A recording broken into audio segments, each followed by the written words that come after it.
Saya senang sekali dan bangga karena gereja mengajak kita semua untuk bersatu di dalam upaya-upaya pencegahan dan penanganan penyakit yang membahayakan di dunia ini. Kebetulan saya diminta untuk mewakili daratan timur dan perbatasan, maka saya akan menyampaikan beberapa hal. Saya atur supaya tepat 10 menit saya berhenti. Prinsipnya begini, kalau penyakit itu sudah disebut pandemi, maka itu ada 3 prinsip yang tidak boleh tawar-menawar. Prinsip yang pertama adalah kita harus bertumbuh kekuatannya para rakyat. Tidak bisa, kekuatan tidak bisa kita andalkan fasilitas kesehatan, kita tidak bisa andalkan tenaga kesehatan, kita tidak bisa andalkan tenaga-tenaga lainnya. Yang kita andalkan adalah masyarakat menjadi basis kekuatan kita. Oleh karena itu mereka harus diperkuat. Cara memperkuat kepada masyarakat adalah diberitahu kepada masyarakat, diberi contoh kepada masyarakat supaya mereka tahu dan mereka melakukan upaya-upaya tersebut. Upaya-upaya itu apa? Menjaga dirinya, menjaga keluarganya, dan menjaga lingkungan di mana tempat dia tinggal. Inilah kekuatan yang harus dari awal kita perkuat. Dan saya senang sekali gereja tidak tinggal diam dan tokoh-tokoh agama juga tidak tinggal diam untuk sama-sama kita urus. Karena kalau masuk di dalam tempat-tempat ibadah disebut umat, tetapi kalau semuanya itu disebut dengan warga negara Republik Indonesia. Oleh karena itu kekuatan ini harus ditumbuh. Kita tidak cukup punya rumah sakit tidak berdaya, tidak bisa. Kekuatan harus ada pada rakyat. Oleh karena itu judul ini bagus sekali, di mana kita memikirkan bagaimana sinergi dari semua stakeholders yang ada agar supaya penyakit ini dapat kita cegah dan dapat kita tanggulangi. Hal yang kedua adalah komandonya itu hanya satu berdasarkan skop wilayah. Kalau namanya Indonesia, ya komandonya itu Bapak Presiden, Bapak Wakil Presiden, dan diterjemahkan secara teknis oleh masing-masing Bapak dan Ibu Menteri agar supaya tidak boleh ada komando yang beraneka ragam sehingga membingungkan rakyat, karena kekuatan kita harus bertumbuh pada rakyat. Dan yang ketiga, harus bersatu. Harus bersatu. Semua komponen, semua stakeholder harus bersatu. Nah, komponen itu adalah pemerintah. Pemerintah itu tentu terdiri dari berbagai macam institusi bersama dengan masyarakat dan juga bersama dengan tokoh-tokoh masyarakat yang ada di lingkungan masyarakat.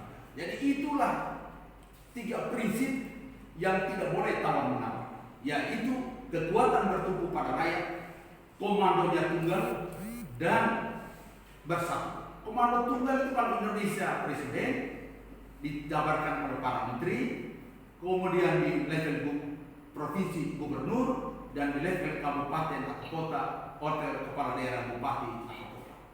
Kemudian ada 2 prinsip ya, yang 2 prinsip yang tidak boleh, atau ada 3 prinsip yang tidak boleh ditawar-menawar. Jadi tadi ada 3 prinsip, sekarang ada 3 sifat yang tidak boleh tawar-menawar. Yang namanya pandemi itu sifatnya harus segera, tidak ada tunda-tunda. Yang namanya urus pandemi segera. Kalau ini harus dikerjakan, ya segera dikerjakan. Yang kedua, dia menjadi prioritas utama. Kalau ada meeting mengenai topik A, tapi ada urusan mengenai pandemi, pandemi yang harus diutamakan.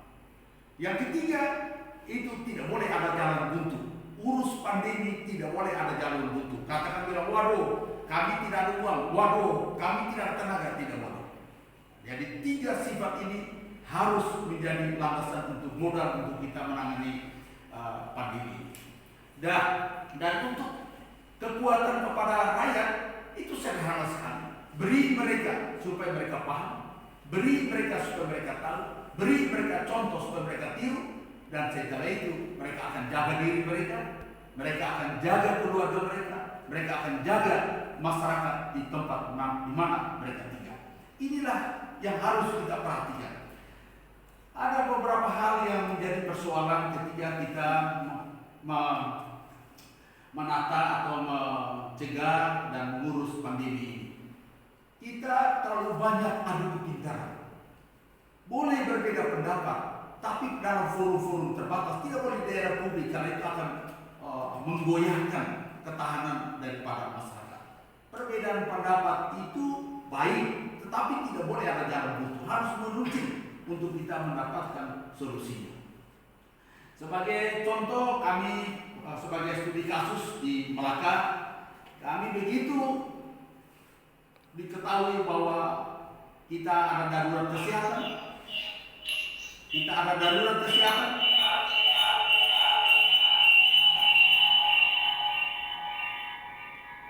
mohon maaf agak terganggu storing di sini. Ya, ketika Bapak Presiden telah mendeklar bahwa kita ada darurat kesehatan, kami langsung menjaga pos perbatasan kami. Ada 4 pos di mana itu hanya ada darat. Memang pada saat normal kami di Melaka ini tidak punya lapangan terbang dan tidak punya pelabuhan laut.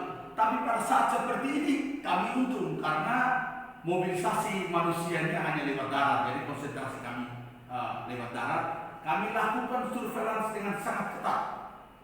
Begitu memasuki wilayah Melaka, dilakukan pemeriksaan menggunakan protokol COVID dan didata mereka-mereka yang dari zona merah untuk dilakukan isolasi mandiri di rumahnya, diawasi oleh relawan-relawan desa dan dipantau oleh pihak keamanan dari polisi, TNI dan polisi Pamung Praja. Dan sampai dengan saat sekarang, ada 4.174 pelaku perjalanan, di mana sudah 2.771 telah selesai melakukan isolasi mandiri dan masih ada 1.403 yang sedang dalam pemantauan karena mereka melakukan isolasi mandiri di rumah masing-masing. Sedangkan orang dalam pemantauan itu ada 13-nya sudah selesai melakukan isolasi mandiri, 1-nya masih dalam pemantauan. Sedangkan orang tanpa gejala hanya ada 1 dan sudah selesai melaksanakan isolasi mandiri, dan pasien dalam pengawasan tidak ada. Karena dari awal kami keras sekali sampai dan saat sekarang itu masih dilaksanakan dengan sangat ketat. Tetapi ketatnya itu bukan keras, tidak. Kita memberi pemahaman bahwa semua kita harus bersatu untuk menangani persoalan ini. Dan berdasarkan hasil rapat kami, sejak tanggal 15 Juni kantor sudah masuk seperti biasa dengan menerapkan protokol COVID. Kemudian tanggal 17 Juni kami sudah mendeklar bahwa tempat-tempat ibadah sudah dibuka. Kami melakukan persiapan selama 2 minggu. Rapat pertama pada tanggal 4 Juni, kemudian rapat kedua pada tanggal 17 Juni, dan semua tokoh-tokoh agama, pemimpin-pemimpin tempat ibadah telah menyatakan siap, dan kami telah menyatakan bahwa tempat-tempat ibadah telah dibuka sejak tanggal 17 Juni tahun 2020 ini. Dan kami sudah melakukan rapat juga, rapat perdana untuk selambat-lambatnya tanggal 15 Juli kami akan buka kegiatan pesta dan pesta nikah dan pesta-pesta adat, kemudian para wisata dan olahraga dengan tetap menerapkan protokol COVID. Kami telah melakukan rapat persiapan dan tanggal 10 kami akan rapat lagi terakhir untuk memantapkan persiapannya, dan kalau semua sudah siap maka kami akan mengeluarkan pengumuman bahwa acara-acara sudah bisa dilaksanakan dengan tetap melaksanakan protokol COVID. Semua ini bisa terjadi oleh karena kerjasama yang baik. Pemerintah mengeluarkan regulasinya, pihak keamanan yaitu polisi, tentara dan polisi Pamung Praja bersama dengan semua komponen yang ada di Kabupaten Melaka itu melakukan pengawasan supaya rakyat mematuhi protokol COVID. Karena protokol ini sederhana sekali.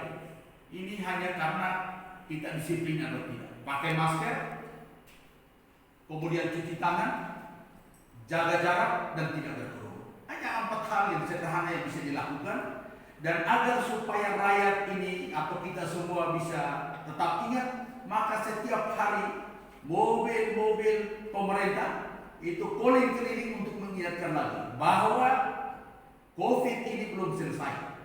Kita semua tidak boleh lengah, karena kalau kita lengah, penyakit ini akan datang.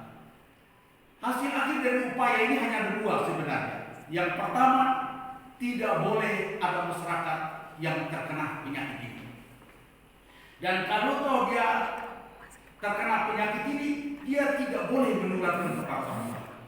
Kalau dalam bahasa kesehatannya, itu kita katakan bahwa orang sehat dijaga supaya tetap sehat, dan orang sakit dijaga supaya dia tidak boleh meninggal atau dia kembali menjadi sehat. Yang repot ini atau yang berat ini adalah kita jaga orang sehat supaya tetap sehat. Karena satu, jumlahnya banyak, yang kedua dia melawan, dia tidak taat, dia tidak disiplin. Oleh karena itu, aparat keamanan sekarang menjadi tugas pokoknya adalah pihak-pihak aparat keamanan untuk mengawasi dan untuk mengingatkan kepada rakyat.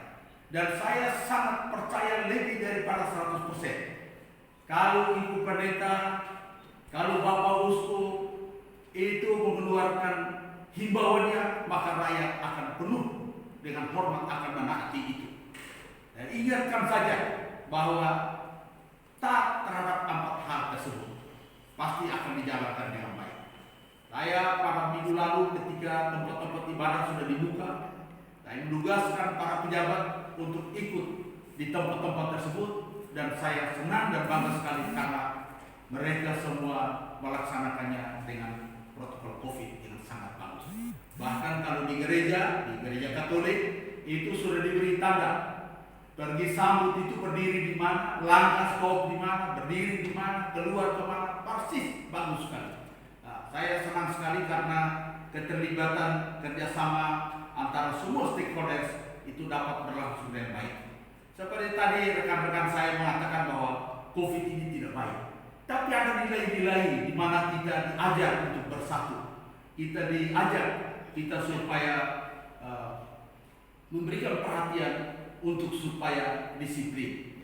Saya kira modal kita hanya beberapa hal, yaitu satu, harus disiplin, dan yang kedua, tokoh-tokoh, pemimpin-pemimpin pemerintahan, pemimpin-pemimpin masyarakat, pemimpin-pemimpin gereja, pemimpin-pemimpin perempuan, pemuda harus menjadi contoh agar supaya rakyat dapat mengikutinya. Saya kira ini beberapa hal yang kami sampaikan.